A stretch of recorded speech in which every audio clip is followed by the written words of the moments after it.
Good morning everyone. My name is Sanika. Today I would like to share my thoughts about environment.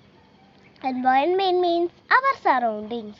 Our environment consists of natural resources like soil, water, air, etc. Plants and animals are also the part of our environment. It is the most precious gift of nature from God due to increasing human population.